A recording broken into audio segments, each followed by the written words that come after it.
What's that? Anita Sarkeesian was invited to talk at a conference on digital ethics. Really? Are we talking about the same Anita Sarkeesian who says this about piracy? That said, you should go out immediately and BitTorrent, pirate, rent, buy, whatever you have to do to watch Veronica Mars. And the one who laments that third parties cannot flag things as harassment, which means that it was Anita who saw these tweets and thought they were so offensive that they warranted flagging someone off Twitter, and it couldn't have been third parties. Thankfully, after I was initially suspended, Twitter very quickly saw the light and reinstated my account. Look, Anita, let me explain why random third parties cannot flag stuff for harassing someone else. First and foremost, it's a blank check for flagging campaigns. Now, I know you'd like to change the rules such that the internet is just one giant echo chamber for your opinion. How are their forums allowing conversations to happen or not happen, right? There's so many things, right? We could brainstorm a million ways that we could create these structural changes. And creating structural change means people have to follow those structures. And I hate to break this to you, but if it does come down to this flagging war that you seem to be itching for, it will be minorities and batshit crazy groups like your own brand of feminism that will be crushed. And even if by some miracle you win and convince Twitter to turn itself into an echo chamber where only your particular brand of feminism will be allowed. But one way that I personally deal with comments is to moderate them, because I really want to create a space where people can come and engage with feminist ideas where they don't have to risk being harassed or ridiculed. That's right. It's a safe space where like-minded folks can hear things they already agree with from someone whose opinion they already know. All you will achieve is to create an opening in the market to be filled by someone who actually does value the robust and level playing field of free speech. But surely, someone with such profoundly thin skin as Anita, feeling that she is entitled that society treat her in a privileged fashion, well, at least compared to everyone else, would at least treat others as she expects to be treated. Right? After all, she does spend a lot of time composing her tweets. Sometimes I feel this double-edged sword because I'm very careful about what I say, right? I'm very careful I spent hours trying to compose a tweet, Nah, for Anita, she was quite happy to see this about the formidable Christopher Hitchens about 2 days after he died. Yeah, smearing a man who's been dead for only about 2 days by calling him a racist, a sexist, and a warmonger. But that wouldn't be harassment now, would it, Anita? Oh, but if someone points out that you lied through your teeth in your video series, oh, that's outrageous that's outrageous harassment. But if someone blames feminist actions for feminists' PR problem, that's got to be hatred of women. That's got to be misogyny. Got news for you, Anita. Hitchens will achieve more while dead than you will ever achieve by being alive. If you want to get good people to do wicked things, you need religion. What do I mean by that? I mean to say that when they see a newborn baby arriving in their life, if anyone's ever thought, even myself, well, maybe there is something to this. Look at the perfection of this little bundle. But they said, I tell you what, though, before we go any further, we need to get a sharp knife or a stone from somewhere and start hacking away at the genitalia of this little bundle. Because if we don't, we won't be doing God's will. Now, no moral person would do such a thing unless they thought it was divinely warranted. Is it not the case that the spread of Christianity, about which you spoke so warmly and affectingly in your opening remarks, attributing it to the innate truth of the Bible story, was spread by that means, or because the Emperor Constantine decided to make Christianity the official religion of the Roman Empire? Which, in your view, contributed more to the spread of the faith? The Holy Spirit. I rest my case. Or blaming toxic masculinity and patriarchy for a school shooting less than 24 hours after that school shooting. Sometimes I feel this double-edged sword because I'm very careful about what I say, right? I'm very careful I spent hours trying to compose a tweet. But that wouldn't be offensive or harassment now, would it? Yeah, Anita, you might be happy now that Twitter allows people to be offended on other people's accounts and flag them as such. After all, that is what you and Women Action and the media wanted. But damn, you should be careful what you wish for. Because don't you know that many people would regard your tweets as harassing? I mean, don't you think that calling someone a racist only 2 days after they died would be deemed as harassment by at least the relatives? And don't you think that blaming a school shooting on patriarchy before the bodies are even cold would be deemed as harassing and offensive by the parents of those children? By your lack of vision and your lust to be able to control what people are and are not allowed to say, you have been petitioning for the tools of your own demise. And like I say, even if by some miracle you get Twitter to give you all the privileges that you think that you're entitled to, you know, like you have on Wikipedia. Yeah, not a single word on there about Anita Sarkeesian's dishonesty. And the fact that her project raised 25 times as much money as it needed. I actually raised 25 times what I initially asked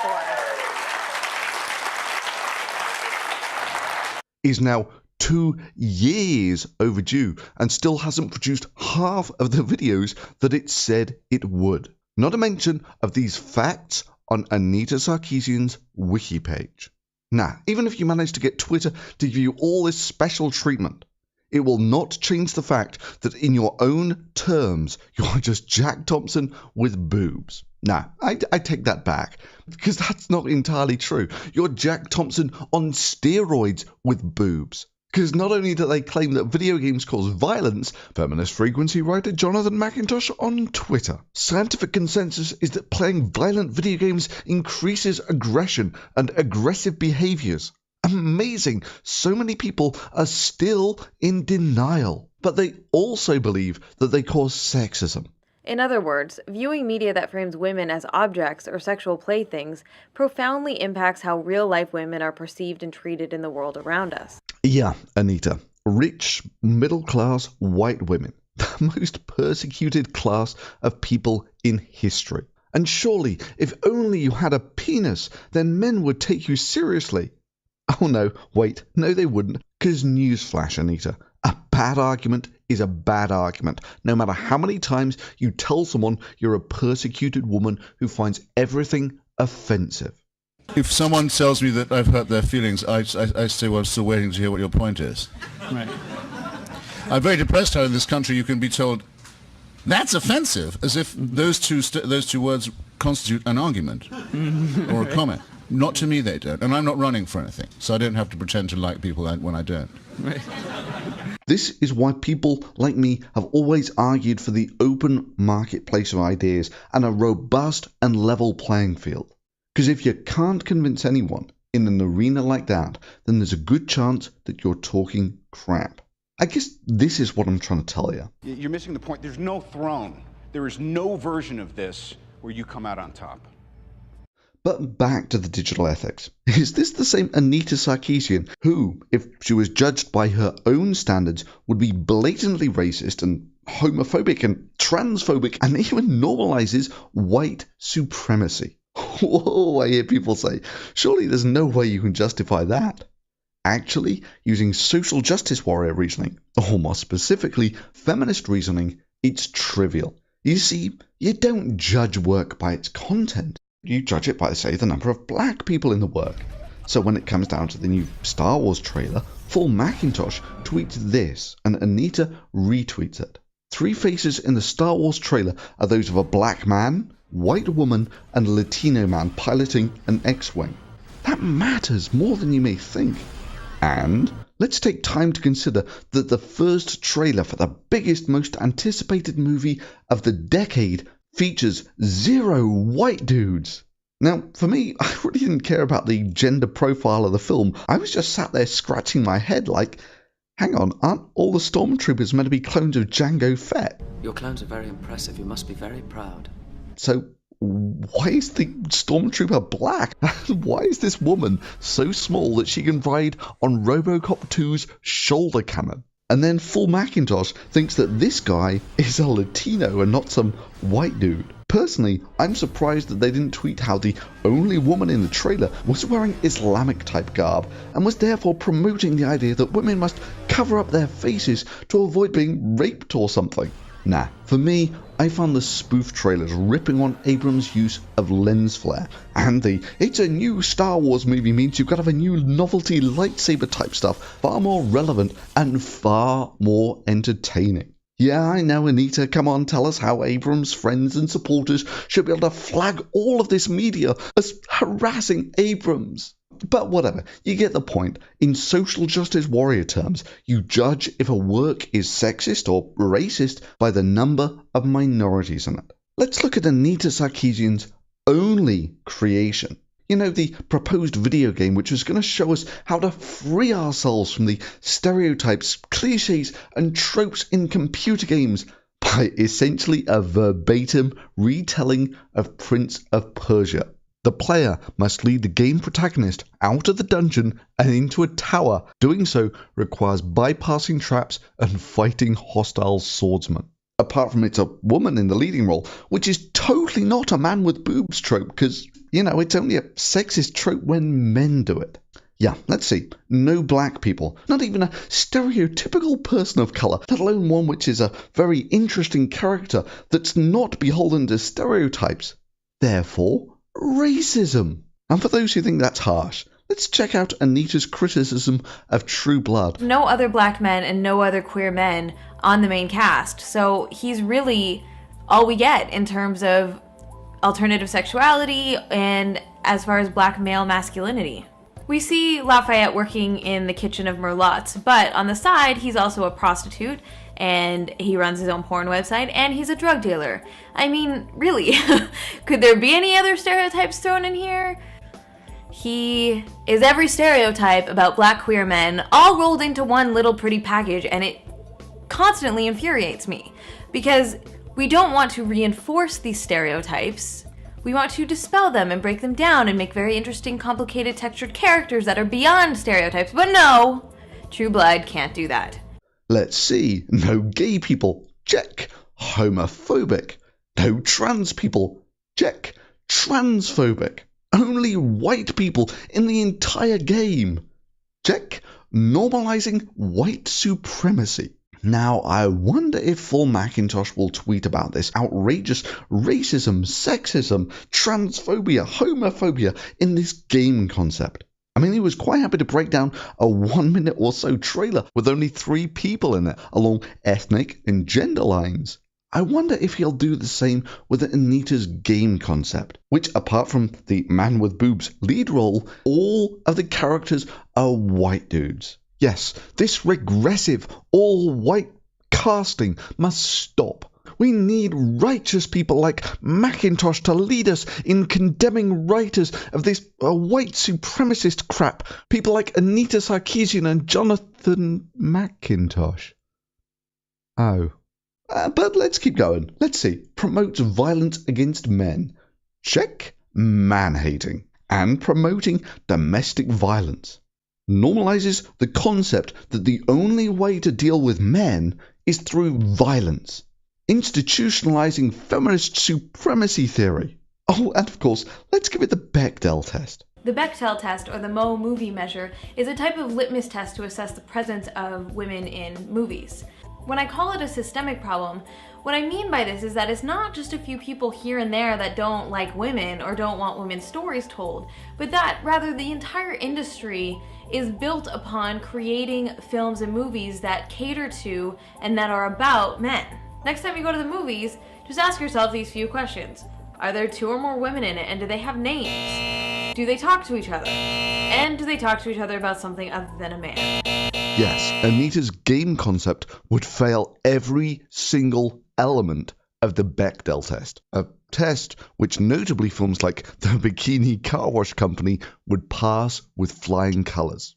And yes, this is the same test which Sweden has decided to introduce as a film rating in a bid for gender equality. Because, you know, if there was a load more films like the Bikini Car Wash Company, that would sure be one hell of a step towards gender equality.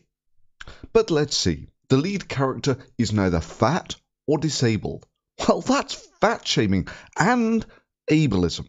Has she no empathy for the special snowflakes on Tumblr with headmates and other kin? The lead character is not a dribbling retard, programming the audience through media exposure that dribbling retards cannot, say, break out of jail and achieve things. Dribble shaming and retardophobia. The main character is heteronormatively beautiful, a purposeful effort to institute game mechanics that undermine the confidence of ugly women. And this is done exclusively to promote and maintain the privileges that this girls' club of normatively beautiful women think that they are entitled to. And what's with the giant eye-to-head ratio? Do they need to sit there and say, no, I don't want the women in this game to look like adults. We need to pedomorphize them, to give them this really big eye-to-head ratio. Because we need to normalize and institutionalize pedomorphic sexualization of women in this game, while simultaneously portraying the men with appropriate adult proportions, implicitly encouraging the ageist and discriminatory concepts that young beautiful women are more sexually valuable than old, wrinkly, ugly ones. And let's be real, this whole game from start to finish is just one superficial excuse to indulge in armor porn. The lead character is wealthy, normalizing the narrative that rich people can do whatever they want without consequences. And seriously, what message is this game sending our children? That all you need to do to become a rich, happy white woman is violently assault and kill a load of men.